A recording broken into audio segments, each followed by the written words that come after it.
Welcome to Amigos IAS. So మనకు Amigos IAS ప్రతి month మీకు ఇంగ్లీష్ లో అదే విధంగా తెలుగులో ఒక నాణ్యమైన కరెంట్ అఫైర్ మ్యాగజైన్ ని అందిస్తూ ఉన్నది. సివిల్ సర్వీసెస్ ఎగ్జామినేషన్ నుంచి గ్రూప్ 1 గ్రూప్ 2 మీరు ఏ కాంపిటేటివ్ ఎగ్జామినేషన్ రాసినా సరే మీకు చాలా వాల్యుబుల్ ఇన్పుట్స్ అనేవి ఉంటాయి. రీసెంట్ గా తెలంగాణలో కండక్ట్ చేసిన గ్రూప్ 1 ఎగ్జామినేషన్స్ లో కరెంట్ అఫైర్స్ తో పాటు ఇతర అంశాల నుంచి maximum number of questions appear అయినాయి. సో వేలాది మంది ఆస్పిరెంట్స్ కోరిక మేరకు ఈ మ్యాగజైన్ లో ఉండే కంటెంట్ ని కూడా మీకు క్లాసెస్ రూపంలో అందిస్తూ ఉంది అమిగోస్ ఐఏఎస్. సో మీరు ఆ బుక్ ను దగ్గర పెట్టుకొని అవి పాయింట్స్ ని అక్కడ ఏమైనా పాయింట్స్ మిస్ అయినా ఇక్కడ మీరు విని రాసుకోవచ్చు. ఎట్ ద సేమ్ టైం ఇక్కడ చెప్పని పాయింట్స్ కూడా ఆ బుక్ లో మీకు ఉంటాయి కాబట్టి పూర్తిగా ఐదర్ పీడిఎఫ్ ఫార్మాట్ లో గానీ మీకు బుక్ గానీ కొనుక్కోవడం ద్వారా ఖచ్చితంగా బాగా లాభం చేకూరుతుంది. మొత్తం ఈ బుక్ మొత్తం మీకు లైక్ ఎన్ని సెషన్స్ అవసరమైతే అన్ని సెషన్స్ లో ఎక్స్ప్లెయిన్ చేయడం జరుగుతుంది. సో మరి ఈ పర్టికులర్ సెషన్ లో మనము వరుసగా ఏ విధంగా అయితే బుక్ లో మేము ఆర్టికల్స్ అన్ని కూడా అందించినామో అదే ఆర్డర్ లోనే మీ క్లాసెస్ అనేవి వస్తాయి. సో ముందుగా అంతర్జాతీయ యోగా దినోత్సవం. సో ఎప్పుడు మనం అంతర్జాతీయ యోగా దినోత్సవాన్ని నిర్వహిస్తాము అని అంటే జూన్ 21 నిర్వహిస్తాము. అండ్ మరి ఎందుకు జూన్ 21 అంతర్జాతీయ యోగా దినోత్సవాన్ని నిర్వహిస్తాం? సో ఈ పాయింట్ ని మనం డిస్కస్ చేద్దాం. రైట్, మన కేవలం పోటీ పరీక్షలకు సంబంధించిన కోణాల్లో మాత్రమే ఇక్కడ ఏ అంశమైనా సరే డిస్కస్ చేస్తాము. రైట్, సో ఇక్కడ నీట్ గా చెప్తాను నేను. సో ఎందుకు మనము జూన్ 21వ తేదీనే అంతర్జాతీయ యోగా దినోత్సవంగా నిర్వహిస్తాము, ఇంటర్నేషనల్ యోగా డే. సో ఈ దీని వెనక ఉన్న సైన్స్ లాజిక్ ని మనం తెలుసుకుందాం. సో మనకు ఇది భూమధ్య రేఖ, ఇంగ్లీష్ లో ఈక్వేటర్ అని అంటాం. ఈ మ్యాగజైన్ ఇంగ్లీష్ వెర్షన్ లో తెలుగు వెర్షన్ లో కూడా మీకు అందుబాటులో ఉన్నది. మీరు ఏ బుక్ స్టాల్ అయినా కొనుక్కోవచ్చు. సో అది చూసుకుంటూ ఇది కూడా క్లాస్ వినండి. అండ్ 23.5 దీన్ని మనము ట్రోపిక్ ఆఫ్ క్యాన్సర్, ఇదే తెలుగులో అయితే కర్కటక రేఖ అని అంటాం, కర్కటక రేఖ. సో భూమధ్య రేఖకి 23.5 డిగ్రీల ఆవలి వైపు అంటే ఉత్తరార్ధ గోళంలో ఉంటుంది, నార్దర్న్ హెమిస్ఫియర్ అని అంటాం. సో ఇదే విధంగా భూమధ్య రేఖకి దక్షిణాన 23.5 లో మనకు దక్షిణార్ధ గోళంలో సదరన్ హెమిస్ఫియర్ లో కూడా మరొక రేఖ ఉంటుంది. దీన్ని మనం ట్రోపిక్ ఆఫ్ క్యాప్రికాన్ అని ఇంగ్లీష్ లో, మకర రేఖ అని తెలుగులో చెప్తామన్నమాట. సో మరి ఈ మధ్యలో ఉండే దేశాలు ఏవైతే ఉన్నాయో ఇవి ఇక్కడ సౌరశక్తిని వినియోగించుకునే స్థాయిలో ఉంటాయి. ఎందుకంటే ఏదో ఒక సమయంలో సూర్యుడు మనకు పూర్తి స్థాయిలో సూర్యకిరణాలు ఈ ప్రాంతంలోని దేశాలకు ప్రసరిస్తాయి. రైట్, సో ఎగ్జాక్ట్ గా జూన్ 21 ఉత్తరార్ధ గోళంలో ఉన్న ఈ కర్కటక రేఖ పైన సూర్యుడి కిరణాలు ప్రసరిస్తూ ఉంటాయి. మిగతా రోజులు ప్రసరించవంటే ఆ రోజు ఎగ్జాక్ట్ గా 90 డిగ్రీ కోణంలో వీటిపైన పడుతుంది అన్నమాట. ఈ నేపథ్యంలోనే మనకు లాంగెస్ట్ డే ఉంటుంది ఉత్తరార్ధ గోళంలో. జూన్ 21 అనేది మనకు సుదీర్ఘమైన రోజు, లాంగెస్ట్ డేగా చెప్తారు. మరి ఇదే రోజును ఎంపిక చేశారు. మరి ఇదే రోజును ఎంపిక చేయడానికి ఇదే కారణమా అంటే ఎస్, భారతదేశం ప్రతిపాదించింది. రైట్, సో మనకు ఇంటర్నేషనల్ యోగా డే ఒకటి ఉండాలి అని చెప్పి ప్రతిపాదించిన దేశం ఏది అంటే భారతదేశం. ప్రతిపాదించింది ఎవరు అనంటే భారత ప్రధానమంత్రి నరేంద్ర మోడీ. ఆయన ప్రధానమంత్రిగా బాధ్యతలు స్వీకరించినాక మొట్టమొదటిసారిగా ఐక్యరాజ్య సమితిలో ప్రసంగించినారు. తన మొదటి ప్రసంగంలోనే అంతర్జాతీయ యోగా దినోత్సవం ఒకటి ఉండాలని చెప్పి అందరినీ కన్విన్స్ చేయగలిగినారు. మరి ఆనాడు ఐక్యరాజ్య సమితిలో భారతదేశం తరఫున శాశ్వత ప్రతినిధిగా, ఆనాడు అంటే ఏనాడది 2014లో 2014లోనే మొదటిసారిగా మోడీ ప్రధాని అయినారు. ఐక్యరాజ్య సమితికి వెళ్ళారు, ప్రసంగించినారు. తొలి ప్రసంగంలోనే ప్రతిపాదించినారు. ఆనాడు భారతదేశం నుంచి శాశ్వత ప్రతినిధిగా అశోక్ ముఖర్జీ ఉన్నారు. ఈ అశోక్ ముఖర్జీ ప్రధానమంత్రి చెప్పిన వెంటనే అందరినీ సంప్రదించి ఒక తీర్మానాన్ని ప్రవేశపెట్టారు ఐక్యరాజ్య సమితి సాధారణ సభలో. యునైటెడ్ నేషన్స్ జనరల్ అసెంబ్లీ అని అంటాం. 193 దేశాలు సభ్యత్వాన్ని కలిగి ఉన్న వ్యవస్థ, అది మనకు తెలిసింది. అందులో ఈ తీర్మానాన్ని ప్రవేశపెట్టారు, యోగా దినోత్సవం ఉండాలని చెప్పి. సో ఆ తీర్మానం భారీ మెజార్టీని పొందింది. సో ఇక్కడ మీకు ఇంకొక పాయింట్ చెప్తున్నాను. ఐక్యరాజ్య సమితి చరిత్రలో అంత తక్కువ సమయంలో, అంటే రెజల్యూషన్ వచ్చిన తక్కువ సమయంలో ఇంత భారీ మెజార్టీ తోటి ఆమోదం పొందిన మరొక తీర్మానం లేదు. 1945 అక్టోబర్ 24న యునైటెడ్ నేషన్స్ ఆర్గనైజేషన్ ఏర్పడింది. ఆ రోజు నుంచి ఈ రోజు వరకు కూడా ఇంతటి ఘనత ప్రాధాన్యతను దక్కించుకున్న మరో తీర్మానం లేదు. అతి తక్కువ సమయంలో అతి ఎక్కువ మెజారిటీ తోటి మనకు ఆమోదం పొందిన తీర్మానం ఏదేనంటే అంతర్జాతీయ యోగా దినోత్సవానికి సంబంధించిన తీర్మానము. ఏ రోజున నిర్వహిస్తున్నామంటే జూన్ 21న మనం దీన్ని నిర్వహిస్తూ ఉన్నాం. మరి భారతదేశం గుండా ఈ కర్కటక రేఖ మధ్య గుండా వెళ్తుంది. భారతదేశంలో ఈ రేఖ మనకు గుజరాత్, అదేవిధంగా రాజస్థాన్, మధ్యప్రదేశ్, జార్ఖండ్, ఛత్తీస్గఢ్, వెస్ట్ బెంగాల్, త్రిపుర, మిజోరం రాష్ట్రాల గుండా ప్రయాణిస్తుంది. మహి అనే ఒక నది 2 సార్లు ఈ నదిని తాకుతుంది. సో ఈ విధంగా భారతదేశమే ప్రతిపాదించింది కాబట్టి వాళ్ళు ఏ డేట్ నాడు ఇంటర్నేషనల్ యోగా డే కావాలో మీరే ఎంపిక చేసుకోండి అని అంటే మన దేశం మధ్య గుండా ఈ కర్కటక రేఖ వెళ్తుంది. జూన్ 21 నాడు ఈ కర్కటక రేఖ పైన సూర్యుడు 90 డిగ్రీలతో అక్కడ ఆయన ప్రసరిస్తాడు కాబట్టి ఈ డేట్ నే ఎంపిక చేశారు. రైట్. సో ఈ విధంగా అంటే ఈ డేట్ నే ఎంపిక చేయడానికి కారణంగా మనము ఈ అంశాన్ని చెప్పవచ్చు అన్నమాట. రైట్. మరి ఈ అంతర్జాతీయ యోగా దినోత్సవం ఇదే రోజున ఎందుకు ఎంపిక చేశారు? సో ఇక్కడ ఇంకొక పాయింట్స్ కూడా నేను మీకు చెప్తాను. రైట్. మనకు ఏ దేశము ఈ యోగా దినోత్సవాన్ని మార్కెటింగ్ చేయడానికి వినియోగించుకున్నదంటే ఒమన్ దేశం అని చెప్పాలి. సో అంటే తమ దేశంలోని దర్శనీయ ప్రదేశాలన్నింటినీ ఎంపిక చేసుకొని ఒమన్ దేశం షూట్ చేసింది అనమాట. అండ్ ఆయా రోజులు అంటే మా దగ్గర ఇంత మంచి విజిటింగ్ ప్లేసెస్ ఉన్నాయని చెప్పి యోగా దినోత్సవాన్ని పురస్కరించుకొని మార్కెటింగ్ ను చేసిన ప్రపంచ దేశం ఒమన్ గా చెప్పవచ్చు. అదే విధంగా ఇటీవలి కాలంలో ఏ దేశంలో యోగాను అధికారికంగా ప్రవేశపెట్టారంటే పాకిస్తాన్ దేశంలో ప్రవేశపెట్టారు. మీకు ఈ యోగా ఎందుకు వార్తల్లో ఉన్నదంటే ఈ ఏడాది 10వ వార్షికోత్సవాన్ని తీసుకున్నారన్నమాట. 10th yoga day. సో 2014 లో నరేంద్ర మోడీ ప్రతిపాదించారు. 2015 లో మొదటి ఇంటర్నేషనల్ యోగా డే జరిగింది. 15 నుంచి 24 వరకు 10వ యోగా దినోత్సవాన్ని మనం ఈ ఏడాది 2024 లో జరుపుకున్నాము. మరి ఈ యోగా ఈ సంవత్సరము ఏంటి? ఇతివృత్తము అంటే ఇంగ్లీష్ లో మనం థీమ్ అని అంటాం. ఏ ఇంటర్నేషనల్ డే అయినా థీమ్ ఉంటుంది. సో ఈ మధ్య కాలంలో థీమ్స్ పైన కూడా క్వశ్చన్స్ అడుగుతున్నారు. ఉదాహరణకు రీసెంట్ గా మనకు జూన్ 9th తెలంగాణలో గ్రూప్ 1 ఎగ్జామినేషన్ కండక్ట్ చేశారు. అందులో నేషనల్ సైన్స్ డే థీమ్ అడిగారు, ఇతివృత్తం అడిగారు. సో కాబట్టి మీరు డేస్ నేర్చుకోవాలి, ఏ డే జరుపుతున్నాం, ఎందుకు జరుపుతున్నాం నేర్చుకోవాలి. ఎట్ ద సేమ్ టైం ఇతివృత్తము అంటే థీమ్ ని కూడా నేర్చుకోవాల్సి ఉంది. మరి ఈసారి థీమ్ ఏంటంటే స్వీయ మరియు సమాజం కోసం యోగా, అంటే yoga for self and society. English లో ఏమంటున్నాం? Yoga for self and society అంటే స్వయానికి, సో ఎవరికి వారు తమ శరీరాన్ని అదుపులో ఉంచుకోవడం కోసం వారికి ఉపయోగపడుతుంది. ఈ విధంగా ప్రతి వ్యక్తికి ఉపయోగపడినప్పుడు అల్టిమేట్ గా అది సమాజానికి కూడా ఉపయోగపడుతుంది అన్న ఒక ఇతివృత్తంతో ఈ ఏడాది అంతర్జాతీయ యోగా దినోత్సవాన్ని మనకు నిర్వహించినారన్నమాట. రైట్.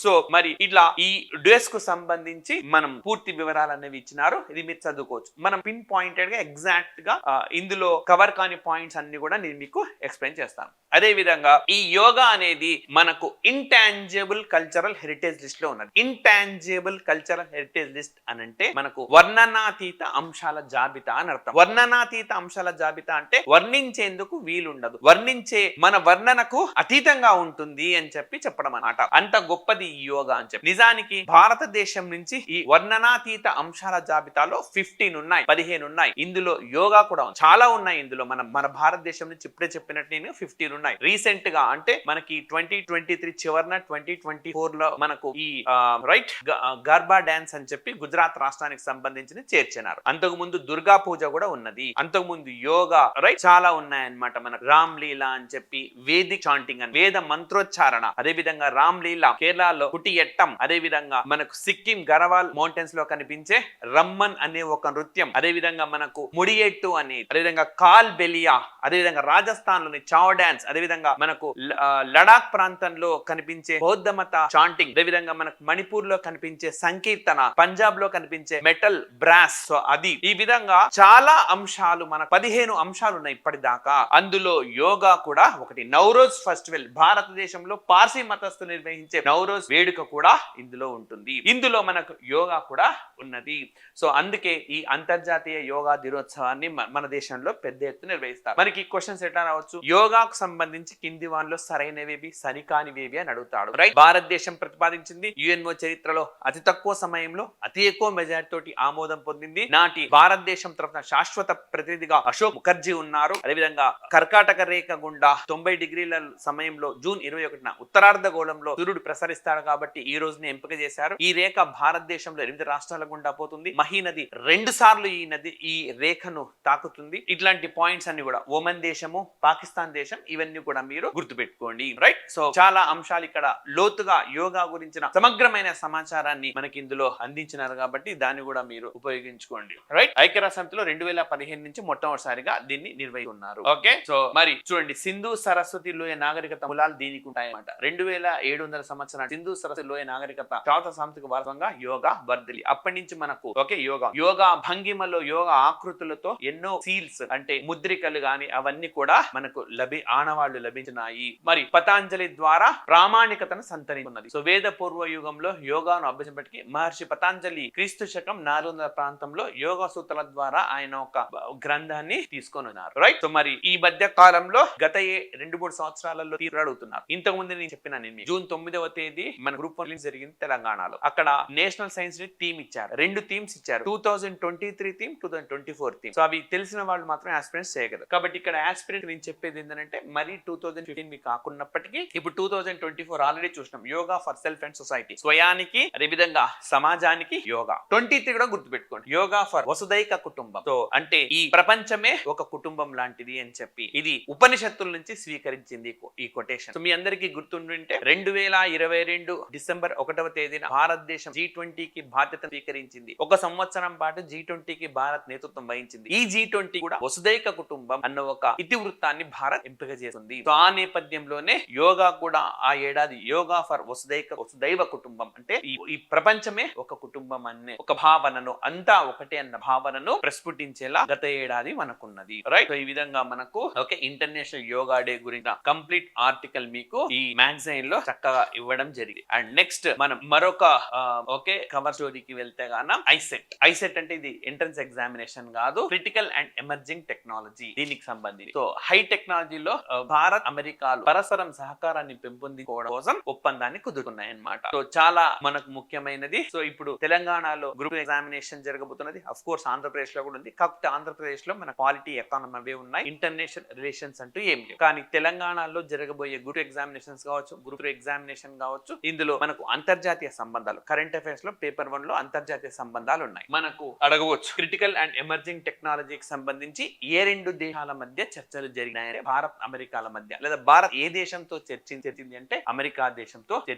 మరి ఇందులో ఏమి ఫోకస్ చేయనున్నారు అని అంటే సెమీ కండక్టర్ టెక్నాలజీ, అదే విధంగా ఈ పరిజ్ఞానాన్ని ఉపయోగించుకుని సుస్థిర వ్యవసాయము and at the same time పర్యావరణానికి అనుకూలమైన శక్తి అండ్ ఆరోగ్యానికి సంబంధించింది. ఇవన్నీ కూడా ఎట్ ద సేమ్ టైం మనకు కరోనా మహమ్మారి వచ్చే నాటికి భారతదేశం సన్నద్ధంగా లేదు. ఎక్కువ మంది పేషెంట్స్ వస్తే సరిపడా బెడ్స్ లేవు, ఆక్సిజన్ అందుబాటులో లేదు. ఇవన్నీ మనకు ఇబ్బందులు ఉన్నాయి. అవన్నిటికీ సంసిద్ధంగా ఉండాలి. భవిష్యత్తులో ఇలాంటి మహమ్మారి ఏదైనా సంభవించినా సరే ఎవరికి అందరికీ వైద్య సదుపాయాలు అందుబాటులో ఉంచడం కోసము సన్నద్ధత, ఇవన్నీ కూడా ఒక కాంప్రహెన్సివ్ గా మన దీన్ని అందుబాటులో తెచ్చారు. అందుకోసం ఈ critical and emerging technology. So emerging technology అని అంటే అభివృద్ధి చెందుతున్న శాస్త్ర సాంకేతిక పరిజ్ఞానం. మన 2 తెలుగు రాష్ట్రాల్లో కూడాను ఈ గ్రూప్ 1 ఎస్ఏలో ఎమర్జింగ్ సైన్స్ అండ్ టెక్నాలజీలో ఎమర్జింగ్ టెక్నాలజీ పెట్టారు. అంటే అధునాతన శాస్త్ర పరిజ్ఞానాలు, వాటిల్లో కూడా మనం దీన్ని వినియోగించవచ్చు. సో రానున్న 5 ఏళ్లలో America and India so global challenges institute కు $90 మిలియన్ అమెరికన్ డాలర్ల ప్రభుత్వ నిధులను కేటాయిస్తున్నాయి అన్నమాట. ఈ ఎమర్జింగ్ టెక్నాలజీస్ లో బాగా అభివృద్ధి చెందేందుకోసం. రైట్. సో మరి ఇక్కడ మన సెమీ కండక్టర్స్ అని అన్నారు. సెమీ కండక్టర్ చాలా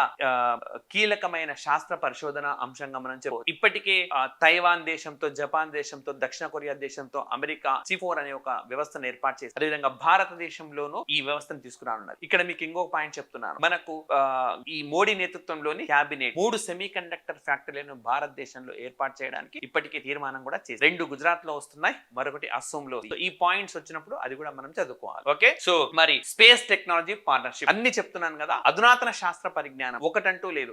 మనం శక్తి రంగంలో పర్యావరణ అనుకూల శక్తిని అందుబాటులోకి తెచ్చుకోవాలి. ఇందుకు ఏ విధమైన సైన్స్ అండ్ టెక్నాలజీ అవసరమో ఈ ఒప్పందంలో ఉన్నది. అదేవిధంగా స్పేస్ టెక్నాలజీ, నాసా, ఇస్రో వ్యోమగాముల సహకారంతో అంతర్జాతీయ అంతరిక్ష కేంద్రానికి సంయుక్త మిషన్ ఒక మైల్ రాయి. మామూలు భాషలో మీకు చెప్తాను, ఇంటర్నేషనల్ స్పేస్ స్టేషన్ అంట. భారతదేశం 2035 నాటికి అంతరిక్షంలో ఒక సొంత స్పేస్ స్టేషన్ ను కలిగి ఉండాలి అని నిర్ణయం. ఇందుకు నాసా, ఇస్రోలు కలిసి పనిచేయబోతున్నాయి. నాసా మనకు సహాయం చేయనున్నది. సో దానికి సంబంధించింది అనమాట సంయుక్త మిషన్ కు మనకు ఒక మైల్ రాయి. సో రేపు పొద్దున మనకు గ్రూప్ 1 సైన్స్ అండ్ టెక్నాలజీలో కానీ, ఎస్ఏలో కానీ, అంతరిక్ష పరిశోధనలో భారత్ చేపట్టబోయే కార్యక్రమాలు ఆల్రెడీ చేసినవి కాదు, చేపట్టబోయేవి చెప్పండి అన్నప్పుడు ఈ పాయింట్ ని మీరు ఉటంకించాల్సి ఉంది. రైట్. సో నాసా యొక్క జాన్సన్ స్పేస్ సెంటర్ లో ఇస్రో వ్యోమగాములకు అధునాతన శిక్షణ అందుబాటులోకి రానున్నది. మనకి ఓకే, నలుగురిని భారత ప్రధానమంత్రి ఇప్పటికే ఎంపిక చేశారు. మనకి ఎగ్జామినేషన్ నాకు గుర్తు రావట్లేదు కానీ ఒక ఎగ్జామినేషన్ లో వాళ్ళ పేర్లు కూడా అడిగారు. రైట్. సో అదే విధంగా భూమి ఉపరితల మ్యాపింగ్ కోసం ఇస్రో సింథటిక్ అపర్చర్ రాడార్ ఉపగ్రహము, అంతరిక్ష పరిస్థితుల అవగాహన పురోగతి కోసం అమెరికా అంతర్జలం 114 AI 30 టెక్ వంటి భారతీయ స్టార్టప్ల మధ్య భాగస్వామ్యం కూడా, మరి లోతైన డిఫెన్స్ ఇన్నోవేషన్, రక్షణ రంగంలో సృజనాత్మకతను పెంపొందించడం అన్నమాట. అది సో MQ-9 ప్లాట్ఫామ్ కొనుగోలు, ల్యాండ్ ఫర్ ఫేర్ ఉత్పత్తి, ఇతర రక్షణ కార్యక్రమాల్లో పురోగతి సాధించడం కోసం ఇది మనకు ఉపయోగపడుతుంది. అండ్ అదే విధంగా టెలికమ్యూనికేషన్ అవకాశాలను విస్తరించడం, శాస్త్ర సంఘానికి సంబంధించిన పరిజ్ఞానమే కదా, సో ఇందుకోసం. అదే విధంగా బయోటెక్నాలజీ అండ్ బయో మ్యానుఫ్యాక్చరింగ్ అంటే జీవ సాంకేతికత అండ్ ఈ సాంకేతికతను ఉపయోగించుకొని తయారీ రంగానికి మనకు ఉపయోగపడము. And semiconductor supply chain సురక్షితం చేయడం. సో మనకి చూడండి, ఈ తైవాన్ దేశము సెమీ కండక్టర్ తయారీలో అగ్రగామిగా ఉన్నది. ఇన్ కేస్ చైనా గాన ఆ దేశం పైన దాడికి పూనుకుంటే ఈ సరఫరా గొలుసు అనేది దెబ్బతిన. అందుకే భారత్ అమెరికా ఇప్పటి నుంచి అప్రమత్తం అవుతున్నాయి. సో అందులో భాగంగా దీన్ని కూడా అండ్ క్లీన్ ఎనర్జీ అంటే మనకు పర్యావరణానికి హాని కలిగించని శక్తిని ప్రొడ్యూస్ చేయడం. క్రిటికల్ మినరల్స్ అంటే ఓకే, అత్యంత అరుదుగా ఉండే ఖనిజాలు, వాటన్నిటిలో భాగస్వామ్యాన్ని ప్రోత్సహించడం కోసం ఇందులో లిథియం గానీ రేర్ ఎర్త్ ప్రాజెక్ట్ లో పెట్టుబడులు పెట్టడం. వీటన్నిటికి సంబంధించి భారత్ అమెరికాల మధ్య ఈ మొత్తం ఐసెట్ అన్న ఒక ఒప్పందం అనేది కుదిరింది. ICET ఒప్పందం ఏ దేశంతో కుదిరింది? ఇందులో ఉన్నవేవి లేనివి, ఇందులో టచ్ అయిన శాస్త్ర పరిజ్ఞాన అంశం అంటూ లేదు, అన్నింటినీ కూడా మనకు టచ్ అయ్యారు. రైట్. అదే విధంగా లిథియం రేర్ ప్రాజెక్టులలో పెట్టుబడులు ప్రోత్సహిస్తారనమాట. అండ్ అదే విధంగా advance quantum and artificial intelligence, కృత్రిమ మేధ ఇటీవలి కాలంలో మనకు పెద్ద ఎత్తున కనబడుతున్నది. అదే విధంగా హై పర్ఫార్మెన్స్ కంప్యూటింగ్ సహకారం, వీటన్నిటిని కూడా అందుబాటులోకి తేనున్నారు. మరి ఈ ఐసెట్ అని అంటే మనకు ఈ క్రిటికల్ ఎమర్జింగ్ టెక్నాలజీకి సంబంధించిన ఒప్పందం ఇది. సో 2022లో టోక్యోలో జరిగిన క్వాడ్ సమ్మిట్ సందర్భంగా భారత్ అమెరికాలు దీన్ని ప్రారంభించినాయి. సో ఈ 2022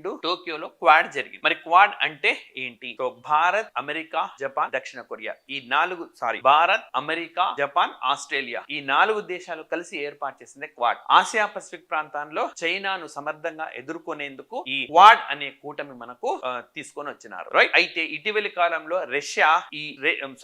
కాలంలో అమెరికా ఈ క్వాడ్ కూటమిని ఉపయోగించుకొని రష్యా కూడా చెక్ పెట్టాలని చూసి, కాకపోతే భారత్ అందులో పార్టిసిపేట్ చేయట్లేదు కాబట్టి స్క్వాడ్ అని ఇంకొక కూటమిని కూడా ఏర్పాటు చేసింది. క్వాడ్ బదులు స్క్వాడ్ అనేది మనకు ఒకటి. మరి ఈ క్వాడ్ లో ఇండియా ఉంటే స్క్వాడ్ లో ఇండియా బదులు ఫిలిప్పీన్స్ ఉంటాయి, మిగతా దేశాలు యాస్టీస్ గా ఉంటాయి. రైట్. సో ఈ క్వాడ్ సమ్మిట్ సందర్భంగా మనకు దీనికి ఈ ఐసెట్ సంబంధించిన ఒక చర్చ అనేది 2 దేశాల మధ్య జరిగింది. ఆ తర్వాత 2023లో దీన్ని అధికారికంగా మనకు ప్రవేశపెట్టినాయి అన్నమాట. సో నేషనల్ సెక్యూరిటీ అలయన్స్ లో అంటే జాతీయ భద్రతకు సంబంధించిన చర్చల్లో భాగంగా దీన్ని అందుబాటులోకి తెచ్చారు. సో ఇవన్నీ కూడా ఎందులో విజయం సాధించారు అన్న పాయింట్స్ అన్ని కూడా మనకు ఇందులో భాగంగా ఉన్నాయన్నమాట. అదేవిధంగా అమిగోస్ IAS మీకు UPSC group 1 group 2 APPSC TS online offline నాణ్యమైన కోర్సును అందిస్తూ ఉన్నది. సో ఏ పద్ధతిలో మీరు ఇక్కడికి వచ్చి క్లాసెస్ విన్న వాళ్ళు వినవచ్చు, లేదా మీ ఇళ్లలో కూడా క్లాస్ చూడవచ్చు. సో మనకి ఇంకా ఈ మ్యాగజైన్ సంబంధించి చాలా అంశాలు ఉన్నాయి. సో రిఫ్యూజీస్ అంటాం కదా, శరణార్థులకు సంబంధించి రోజు కొన్ని సెషన్స్ మీకు అమిగోస్ IAS అందిస్తూ ఉంటుంది. సో దీన్ని మీరు చేయాల్సిందల్లా ఈ బుక్ పర్చేస్ చేసుకోండి, లేదా PDF ఈ గ్రూప్లలో టెలిగ్రామ్ గ్రూప్ లో జాయిన్ అయితే PDF కూడా అందుబాటులో ఉంది. సో అవి చదువుతూ ఈ క్లాస్ వినడం ద్వారా గరిష్ట స్థాయిలో మీరు ప్రయోజనం పొందవచ్చు. మీరు చేయాలి కేవలం ఈ వీడియోను లైక్ చేయండి, షేర్ చేయండి, సబ్స్క్రైబ్ చేసుకునే వాళ్ళంటే సబ్స్క్రైబ్ చేసుకోండి. నెక్స్ట్ ఆర్టికల్స్ అన్ని కూడా తర్వాత రానున్న సెషన్ లో డిస్కస్ చేద్దాం. Thank you very